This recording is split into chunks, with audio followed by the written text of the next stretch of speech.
Media మిత్రులందరూ నమస్కారం. తెలంగాణ రాష్ట్రంలో నూతన ప్రభుత్వం ఏర్పడి కాంగ్రెస్ ప్రభుత్వం ఏర్పడి 3 నెలలు అయితే ఉంది. సరే 3 నెలలు అనేది తక్కువ కాలమేం కాదు. మేము మార్పు తెస్తామని చెప్పి ప్రజలకు మాట ఇచ్చి ఏదో కొత్తలకు అవకాశమే రాదండి, కొత్తలకు ఇవ్వండి, మాకు 10 ఏళ్ళు ఇచ్చారు కదా బీఆర్ఎస్కి కేసీఆర్కి అని చెప్పి చెప్తే ప్రజలు కూడా అవకాశం ఇచ్చారు. మార్పు కనపడుతుంది బ్రహ్మాండంగా, అందులో సందేహం ఏం లేదు. కాకపోతే దురదృష్టం ఏంటంటే మార్పు తిరోగమనం వైపు ఉంది. మార్పు అనేది ఎప్పుడు కూడా ప్రజలు కోరుకునేది ఉన్న స్థితి నుంచి ఒక మెట్టు ముందుకు పోవాలి, వాళ్ళ జీవితాల్లో వెలుగులు నిండాలి, ప్రజల ఆదాయాల్లో పెరుగుదల రావాలి, ప్రజలకు సమస్యలు ఏదంటే పరిష్కరించబడాలి అనేది కోరుకుంటారు. ప్రభుత్వాలు వచ్చినప్పుడు, కొత్త ప్రభుత్వాలు వచ్చినప్పుడు అవకాశం ఇస్తామని చెప్పి పార్టీలు చెప్పినప్పుడు అది కోరుకునే అవకాశం ఇస్తారు. కానీ దురదృష్టం ఏంటంటే పాపం ప్రజలు బీఆర్ఎస్ పాలనలో పొందిన అనేక అవకాశాలని ఇలా కోల్పోతున్నారు. భగీరథతోని కేసీఆర్ గారు తెలంగాణలో ఒక ఆడపడుచు కూడా బిందె పట్టుకొని రోడ్డు మీకు వచ్చే పరిస్థితి లేకుండా చేయాలి అని చెప్పి లక్ష్యంతో ఏదైతే పనిచేసి నీళ్ళు ఇచ్చిండ్రో ఇవాళ మారిపోయింది పరిస్థితి. మళ్ళీ నీళ్ళ కష్టాలు మొదలైన గ్రామాలలో ట్యాంకర్ల కొరకు ఎదురు చూడాల్సిన పరిస్థితి, పట్టణాల్లో కూడా ట్యాంకర్ల కొరకు ఎదురు చూడాల్సిన పరిస్థితి వచ్చేసింది. అప్పుడే ఈ వ్యవసాయ రంగం పరిస్థితి మరీ దారుణంగా తయారైంది. సరే కరువు అనేది కాలం తీసుకొస్తే వేరు, ప్రకృతి తీసుకొస్తే వేరు. కానీ ఇవాళ ఉన్న కరువు ఈ ప్రభుత్వం యొక్క చేతగాంతనం వల్ల, ఈ ప్రభుత్వం యొక్క అసమర్థత వల్ల, లేదా ఈ ప్రభుత్వం యొక్క సోయిలేనితనం వల్ల, పట్టింపులేనితనం వల్ల, ప్రజల పట్ల కమిట్మెంట్ లేకపోవడం వల్ల వస్తున్న కరువు. దురదృష్టం ఏంటంటే గతంలోనైతే కరువు ఛాయల్ని అంచనా వేసి రైతు తన పొలం నాటు తక్కువ పెట్టుకునేవాడు, యాసంగి పంట చేయడమే తక్కువ చేసేవాడు భూమి తగ్గించుకొని. కానీ కేసీఆర్ మీద ఉన్న విశ్వాసం, ఎట్టి పరిస్థితుల్లో మమ్మల్ని గట్టెక్కిస్తాడు, ఒడ్డును చేరుస్తాడు అనే నమ్మకం ఏదైతే ఉండేనో గత 10 ఏళ్ళుగా, అదే నమ్మకంతో ఈసారి పాపం యాసంగి వరి నాట్లు పెట్టుకున్నారు రైతులు. ఇవాళ లక్షలాది ఎకరాలు ఎండిపోతున్నాయి. ఏ రైతు అయితే నాటు పెట్టుకున్నాడో అదే రైతు దురదృష్టవశాత్తు పంట కాకముందే కోయాల్సిన దుస్థితి. వరి కోసిన తర్వాత దాని అడుగులో పశువులు మేపాల్సిన రైతులు వరిచేనే పశువులతో మేపే పరిస్థితి. కొన్ని చోట్ల గొర్రెలకో మేకలకో మేపుకోవడానికి అమ్ముకునే దుస్థితి, కనీసం విత్తన గింజల పైసలను వస్తాయేమో అని. ఇది రాష్ట్రంలో ఎక్కడ చూసినా కనపడుతున్న పరిస్థితి. గతంలో నాగార్జున సాగర్లో 510 స్థాయిలో ఉన్నప్పుడు కూడా నీళ్లు, ఖమ్మం జిల్లాకు మంచినీళ్ళు కావాలనో ఇంకో వంకతోనో నీళ్లు తీసుకొని ఆ మధ్యలో తూముల నుంచి వెళ్ళి లీకేజీల ద్వారానో ఇంకో పద్ధతుల్లో రైతులకి ఉపయోగపడే పద్ధతుల్లో చేసి రైతాంగం పంటను కాపాడింది కేసీఆర్ ప్రభుత్వం గతంలో. ఒక ఎకరం కూడా ఎండిపోనివ్వలే. కానీ ఇవాళ అవకాశం ఉండి కూడా దురదృష్టవశాత్తు ఆ జిల్లాకు సంబంధించిన మంత్రులకు సోయలేదు, ముఖ్యమంత్రికి సోయలేదు. ఇంత పెద్ద మాటలు చెప్పే ముఖ్యమంత్రి కర్ణాటక నుంచి తేవచ్చు. కర్ణాటకలో నీళ్ళు ఉన్నాయి, పైన నారాయణపూర్లో ఆల్మట్టిలో నీళ్ళు ఉన్నాయి. మరి వీళ్ళ దోస్తులే ఆడ, వాళ్ళే వచ్చి ఇక్కడ ప్రచారం చేసి గెలిపించారు. మాకు ఒక 10 టీఎంసీలో నీళ్ళు ఇవ్వండి, అది కూడా అక్కర్లేదు, ఒక 5 టీఎంసీలో నీళ్ళు ఇవ్వండి, ఇంకొక 2 తడులు నీళ్ళు ఇస్తే నాగార్జున సాగర్ కింద ఇలా ఎండిపోతున్నాను దాదాపు 3 లక్షల ఎకరాలు పంట చేతికి వస్తుంది, రైతాంగం బతికిపోతారు అడిగే సోయి లేదు. అసలు ప్రభుత్వం అనేది ప్రజల కొరకు ఉంటుందని, ప్రజలు వాళ్ళ ఆకాంక్షల కొరకు మమ్మల్ని ఎన్నుకున్నారనే సోయి లేదు వీళ్ళకి. వాళ్ళు ఇంకా ఎన్నికల సభలలో తిట్టినట్టు నేను బూతులు తిట్టుకుంటూ నడుస్తాను, నేను మానవ బాంబులు అయితే పెట్టు బాంబుల దుకాణాలు గతంలో ఉండే. నీ గతంలో ఉద్యమకారుల పైన తుపాకులు తీసుకొని తుపాకులు ఎక్కువ ఎట్టి దిగిన నీకు బాంబులు వేయడం పెద్ద లెక్కేం కాదు. మీ కల్చరే అది, మీ పాత బాస్ కల్చరే అది కదా. పేగుల మేడకి వేసుకుంటాం, కసాయుడివా, ఏం భాష ఉపయోగిస్తున్నావు? వేసుకుంటూనే ఉన్నావు. ఇవాళ లక్షలాది మంది రైతుల పేగులు వడి తిరిగి నీ మెడలోనే పడుతున్నాయి. కళ్ళ ముందట చేతికొచ్చే పంట ఎండిపోతుంటే మాడిపోతున్న పేగుల రైతుల పేగులు వడి తిరిగి నీ మెడకి పడతాయి, అందులో సందేహం లేదు. నువ్వు ఎవరియో తీసుకొని వేసుకోవడం కాదు, లక్షల మంది రైతుల పేగుల మెడలు వేసుకుంటున్నావు ఇప్పటికే. నువ్వు నీకు తెలిసిన సంస్కృతికి అదే, ఏ ఒకరియో కావు. అడిగితే బాంబులు తయారు చేస్తావు. రైతాంగం అయ్యో రైతు బంధు రాకపోయాయంటే చెప్తాం కొడతాడు నీ మంత్రిగాడు.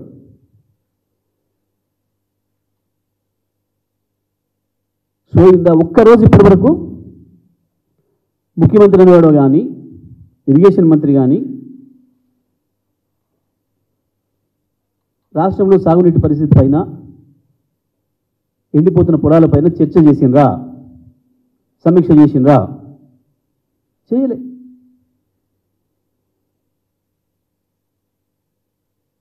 కేసీఆర్ ఈ పరిస్థితి ఉండేది అయ్యాలా? ఎన్ని వేల కోట్ల రూపాయలు నష్టపోతా ఉన్నారు రైతాంగం ఇవాళ. ఒకవైపు రైతు బంధు రాక వస్తుంది ఏమో నమ్మకంతో అప్పు తెచ్చి పెట్టుబడి పెడితే పైన లాభాలు పక్కన పెడితే అసలు పెట్టుబడి పోయి ఇవాళ రైతాంగం మళ్ళీ దెబ్బతిని పాత పరిస్థితికి అప్పుల పాలయ్యే పరిస్థితికి వస్తూ ఉంది తెలంగాణలో. ఇవాళ లెక్క చెప్పమనండి, ఎంత పంటలు ఇస్తారో. మేము ప్రతి సంవత్సరం అంచనా ముందే వేసినాం. వానకాలం అయితే వానకాలం, యాసంగి అయితే యాసంగి. ఇగో ఈ పంట ఇంత వస్తుంది, ఈ సంవత్సరం ఈ పంట, ఈ కారు ఇంత పంట వస్తుంది అని అంచనా వేసి దానికి సరిపోయే పద్ధతుల్లో గోదాములు సిద్ధం చేసినాం, అధికారులు సిద్ధం చేసినాం. పంట ప్రతి గింజ కొనడానికి ఏం కావాలో ముందస్తు ఏర్పాట్లు చేసినాం. కానీ వాళ్ళ ఒక్కరోజు అంటే ఒక్కరోజు వ్యవసాయ రంగంపై సమీక్ష లేదు. వ్యవసాయ రంగం మీద సమీక్ష అంటే తెల్లవారి రైతుల నుంచి ఎక్కడ ప్రశ్నలు వస్తాయో, ఎండిపోతున్న మా పొలాల సంగతి చూడమని అడుగుతారేమో, మాకు ఇవ్వాల్సిన రైతు బంధు ఇవ్వట్లేదు అడుగుతారేమో, లేదా మా రుణమాఫీ గురించి మాట్లాడతారేమో. మళ్ళీ రైతాంగం మనం ఎందుకు గుర్తు చేయడం రైతాంగాన్ని, కానీ రైతాంగాన్ని మభ్యపుచ్చే పద్ధతుల్లో వ్యవసాయ రంగాన్ని, నీటిపారుదల రంగాన్ని మొత్తం నిర్లక్ష్యం చేస్తూ ఉంది ప్రభుత్వం. ఇవ్వచ్చు ఇవాళటికి కూడా కాళేశ్వరంతో నీళ్లు తీసుకొని ఇప్పుడు కూడా ఇంకా 3-4 వేల క్యూసెక్ల పైన పోతున్నాయి.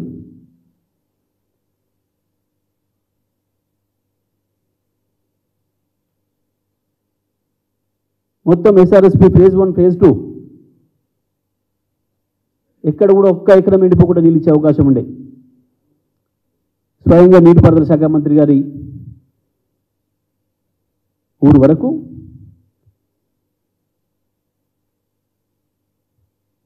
మూతే నడిగూడ మునగాల మండలాల్లో సూర్యాపేట తుంగతుర్తి నియోజకవర్గాలతో పాటు చివరి ఊర్లతో పాటు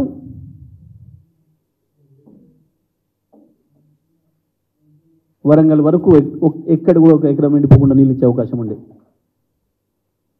మీకు ఏమాత్రం సోయున్నా ప్రజల కొరకు పని చేయాలి, ముందస్తు ఆలోచన చేసుకోవాలి, జాగ్రత్త తీసుకోవాలి, సోయి ఉంటే ఇవాళ ఈ పరిస్థితి వచ్చేది కాదు. సమీక్ష అంటే రైతాంగాన్ని మేల్కొల్పినట్టు అవుతుంది. కాబట్టి అది ఆ సమస్య లేదు, కరువు మాకు కనబడతలేదు, పొలాలు ఎక్కడ ఎండిపోవడం లేదు అని అనుకున్నాను. ప్రజలు అట్లా అనుకుంటేట్టు చేయాలి అన్న ఒక కుట్రతోనే ఇవాళ వ్యవసాయ రంగం పైన, కరువు పైన, నీటిపారుదల రంగం పైన సమీక్షలు నిర్వహించడం లేదు. ఏమైనా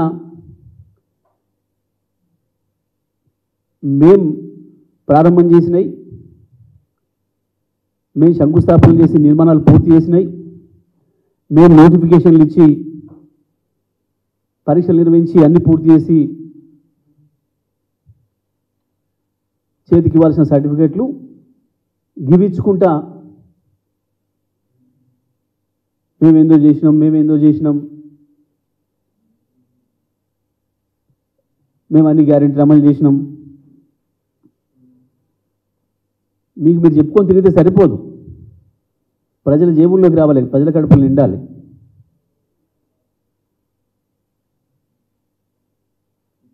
మీరు కూర్చొని ఎంత లెక్కలు రాసినా ప్రజల లెక్కలు ప్రజలకు ఉంటాయి.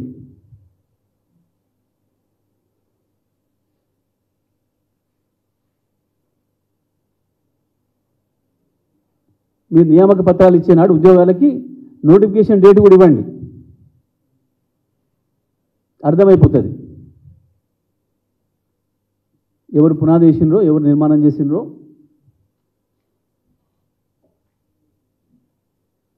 ఒక బాధ్యత గల ప్రభుత్వం ఎక్కడైనా సరే ప్రాజెక్టుకి ఏదైనా సమస్య వచ్చినా, ఇంకోటి వచ్చినా ముందు దాన్ని ఎట్లా బాగు చేసుకోవాలని ప్రయత్నం చేయాలి. దాన్ని వదిలిపెట్టి మేము ఇతరుల మీద దాడి చేస్తాం. ఏ సాధారణమైన రైతును అడిగినా చెప్తాడు, చెరువుకు బుంగబడింది, చెరువు కట్టకి, దాన్ని మొట్టమొదటిగా రింగుబండి వేసి ఎట్లా ఆపుకోవాలని ఒక ప్రయత్నం చేస్తారు. అందుబాటులో రైతులే గడ్డి మోపులో వివో తెచ్చి దాంట్లో పెట్టి నీళ్ళు ఆపే ప్రయత్నం చేస్తారు. ప్రభుత్వాధికారులు చేరుకున్న తర్వాత రింగుబండి వేసేసి ఆపి ఉన్న నీళ్ళని ఆపుకొనైనా ఆ పంట ఇలా తీసుకొని తర్వాత దానిపైన ఆలోచన చేస్తారు, కారణం ఏంది చూస్తారు. కానీ ఈ ప్రభుత్వం దుర్మార్గంగా మేడిగడ్డ ప్రాజెక్ట్ ఎట్లా కొట్టకపోతే బాగుండని ఒక దుర్మార్గమైన ఆలోచన చేసినట్టు కనబడతా ఉంది. మొత్తం రాష్ట్ర ప్రయోజనాలు దెబ్బతీసే పద్ధతుల్లో దుర్మార్గంగా కక్షపూరిత రాజకీయాలు చేసుకుంటూ మొత్తం ప్రభుత్వాన్ని కక్షల కొరకు ఉపయోగించుకునే ప్రయత్నం చేస్తూ ఉంది. మాట్లాడితే పోలీస్ కేసులు, సోషల్ మీడియాలో ఎవరైనా ఒక యాక్టివిస్టు మా ఊళ్ళో మంచినీళ్ళు లేవు అన్నందుకు దాంట్లో పెట్టినందుకు కేసు, మా ఊళ్ళో పొలం ఎండిపోయింది అని చెప్పి ఎండిపోయిన పొలాన్ని చూపించి సోషల్ మీడియాలో పెడితే కేసులు, పట్టుకుపోయి కొడతాం, జైల్లో పెడతాం. ఇవి చాలా అయిపోయినాయి, ప్రపంచం చాలా చూసింది ఇటువంటివి.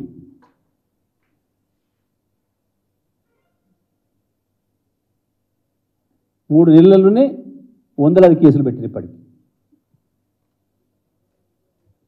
కేసులు పెట్టి అని చేస్తాం, మేము కర్వే లేదని అనిపిస్తాం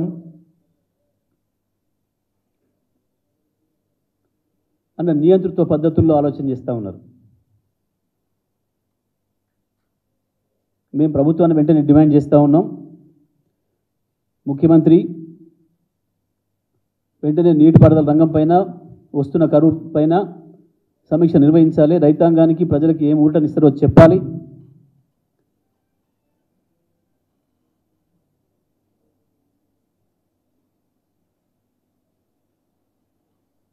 రేపు హైదరాబాద్ నగరంతో సహా అన్ని పట్టణాలకు కూడా నీటి సమస్య రాబోతుంది. ఇప్పటికీ అనేక పట్టణాలలో నీళ్ళ సమస్య మొదలై వందలాది వేలాది ట్యాంకర్లు తీసుకోవాల్సిన పరిస్థితి మొదలైంది. కనీసం సోయలేదు ప్రభుత్వానికి.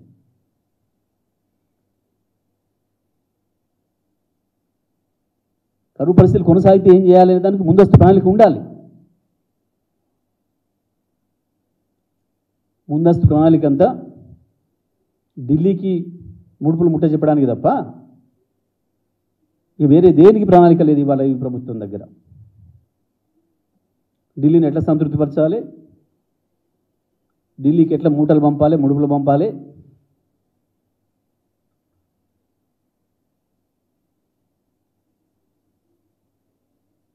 ఇప్పటికి 8 సార్లు 9 సార్లు ఢిల్లీ పోయిన ముఖ్యమంత్రి ఒక్కసారన్నా ఎండిన పొలాల దగ్గరికి పోలేదు ఎందుకు?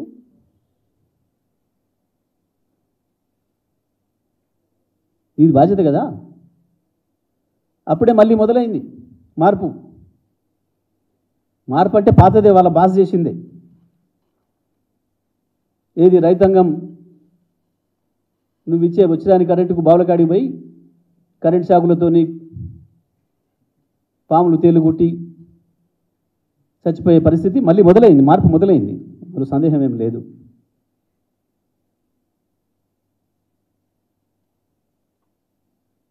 నీ బాసు చంద్రబాబు కాలంలో ఏం జరిగిందో ఇప్పుడు నీ కాలంలో గది మొదలైంది మార్పు. కానీ ప్రజలేమో పాపం ఇంకేదో మార్పు వస్తుంది అనుకుంటే ఈ మార్పు వచ్చింది.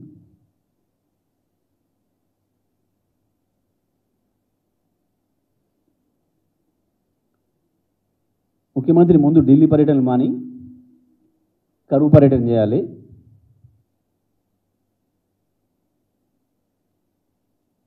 కరువుతో దెబ్బతింటున్న రైతాంగానికి ఏం ఊటనిస్తారో చెప్పాలి. ఏమేమి అవకాశాలు ఉన్నాయో వాడటానికి. కర్ణాటక నుంచి నీళ్ళు తీసుకొస్తే తప్పకుండా నాగార్జున సాగర్ ఎడమ కాలువ రైతాంగాన్ని బతికించుకునే అవకాశం ఉంది. ఆ పని చేయాలి మొట్టమొదటి. కరువుతో దెబ్బతింటున్న తెలంగాణ రైతాంగం తరఫున బీఆర్ఎస్ పార్టీగా మేము డిమాండ్ చేస్తూ ఉన్నాం. వెంటనే ఎండిపోతున్న పొలాలను నీళ్లు తీసుకొచ్చి కాపాడాలని చెప్పి బీఆర్ఎస్ పార్టీగా మా డిమాండ్.